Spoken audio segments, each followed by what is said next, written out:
Assalamualaikum warahmatullahi wabarakatuh. Perkenalkan, nama saya Nur Ramadhania Oktaviani dengan NIM C1C023047. Baiklah, di sini saya akan menjelaskan materi perpajakan 1 tentang pembukuan atau pencatatan, pemeriksaan, penyidikan, dan sanksi pajak.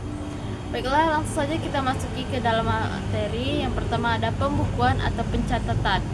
Dalam Undang-Undang UU yang sama tentang ketentuan umum dan tata cara perpajakan KUHP pada pasal 1 ayat 29 menyebutkan bahwa pembukuan merupakan suatu proses pencatatan yang dilakukan secara teratur dengan pengumpulan data dan informasi keuangan yang meliputi harta, kewajiban, modal, penghasilan, biaya, serta total perolehan dan penyerahan atas barang atau jasa. Data-data yang dikumpulkan tersebut nantinya akan ditutup dengan menyusun laporan keuangan berupa neraca dan laporan rugi untuk periode tahun pajak tersebut.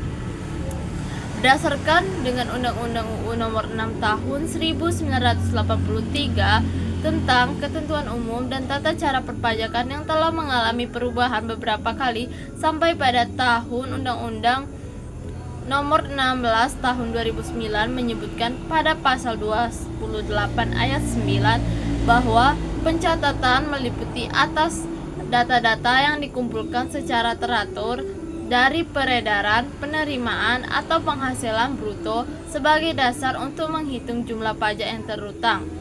Dan di dalamnya juga termasuk atas penghasilan yang berasal bukan dari objek pajak maupun penghasilan yang dikenakan pajak dan bersifat final. Selanjutnya, pembukuan atau pencatatan yang pertama diselenggarakan dengan itikat baik dan mencerminkan keadaan usaha yang sebenarnya.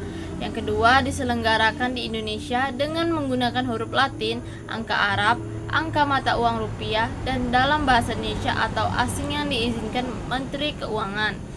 Yang ketiga, diselenggarakan dengan prinsip taat azas dan konsisten dengan aktual basis dan cash basis. Perubahan metode harus mendapat persetujuan Dirjen Pajak. Materi selanjutnya yaitu tentang pemeriksaan.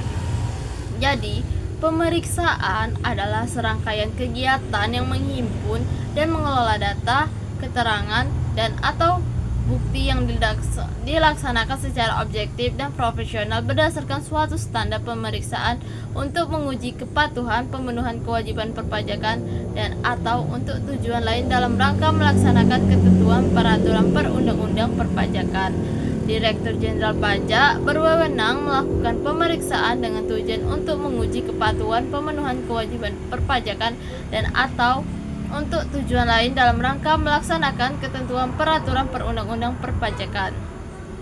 Sasaran pemeriksaan yang menjadi sasaran pemeriksaan maupun penyelidikan untuk mencarinya adalah yang pertama dengan interpretasi undang-undang tidak benar, yang kedua kesalahan hitung, yang ketiga penggelapan secara khusus dari penghasilan, yang keempat yaitu pemotongan dan pengurangan tidak sesungguhnya. Nah, wajib pajak yang diperiksa harus yang pertama yaitu memperlihatkan dan meminjamkan buku atau catatan dokumen yang menjadi dasarnya dan dokumen lainnya yang berhubungan dengan penghasilan yang diperolehnya. Yang kedua, memberi kesempatan untuk memasuki tempat atau ruangan yang dipandang perlu guna kelancaran pemeriksaan. Yang ketiga, Dirjen Pajak berwenang untuk melakukan penyelewengan tempat atau ruangan tertentu bila wajib pajak tidak memenuhi ketentuan yang berlaku. Yang keempat, memberi keterangan yang diperlukan. Yang kelima yaitu kewajiban untuk merahasiakan sesuatu tidak berlaku atau pemeriksaan pajak. Materi selanjutnya yaitu penyidikan. Jadi, penyidikan yaitu tindakan pidana di bidang perpajakan adalah serangkaian tindakan yang dilakukan oleh penyidik untuk mencari serta mengumpulkan bukti. Dengan bukti itu kemudian membuat terang tindakan pidana di bidang perpajakan yang terjadi serta menemukan tersangkanya. Penyidik adalah penjabat pegawai negeri sipil tertentu di lingkungan Direktorat Jenderal Pajak yang diberi wewenang khusus sebagai penyidik untuk melakukan penyidikan tindak pidana di bidang perpajakan sesuai dengan ketentuan peraturan perundang-undangan. Nah, wewenang penyidik yang pertama yaitu menerima, mencari, mengumpulkan mengumpulkan dan meneliti keterangan atau laporan berkenaan dengan tindak pidana di bidang perpajakan. Yang kedua, meneliti, mencari, dan mengumpulkan keterangan mengenai orang atau badan tentang tindak pidana perpajakan. Yang ketiga, memeriksa buku-buku, catatan, dan dokumen lain berkenaan dengan tindak pidana perpajakan. Yang keempat, melakukan penggeledahan untuk mendapatkan bahan bukti serta melakukan penyitaan. Yang kelima, yaitu meminta bantuan tenaga ahli dalam rangka pelaksanaan tugas penyidikan tindakan pidana perpajakan. Yang keenam, yaitu menyuruh berhenti, melarang meninggalkan ruangan, serta memeriksa identitas orang atau dokumen yang dibawa. Yang ketujuh, yaitu memotret orang yang berkaitan dengan tindak pidana perpajakan. Yang kedelapan, yaitu memanggil orang untuk didengar kesaksiannya.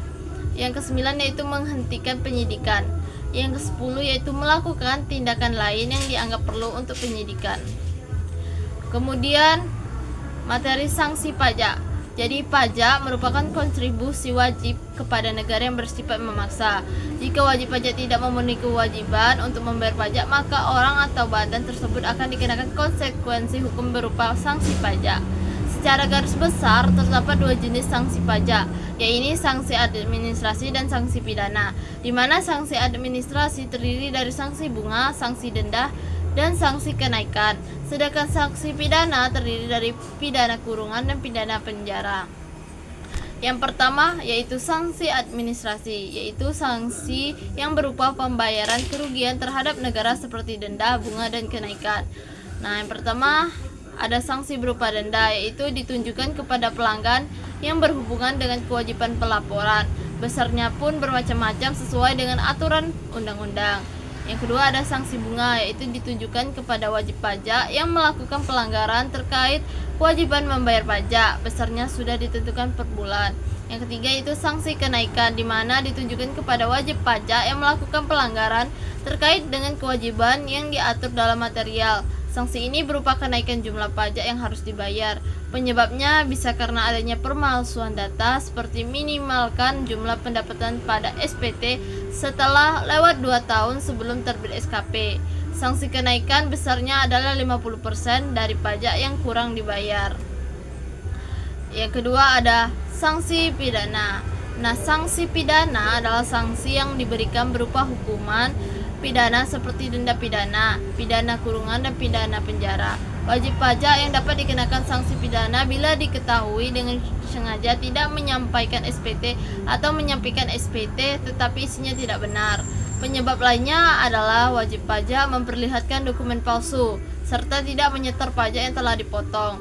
Sanksi akibat tindakan ini adalah pidana penjara selama 6 tahun paling lama dan denda paling banyak 4 kali jumlah pajak terutang.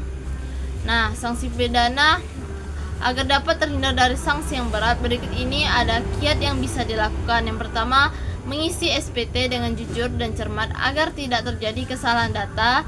Pastikan nilai nominalnya benar, jelas rinciannya, dan lengkap lampirannya. Yang kedua, mengisi faktur pajak dengan lengkap. Yang ketiga, hindari aktivitas yang menimbulkan tindakan pidana perpajakan, terutama aktivitas yang dianggap gray area hanya karena tidak tercantum dengan jelas dalam perundangan pajak. Yang keempat, setoran pajak dan laporan SPT tepat waktu. Yang lima, hitung setor lapor secara cepat, mudah dengan online.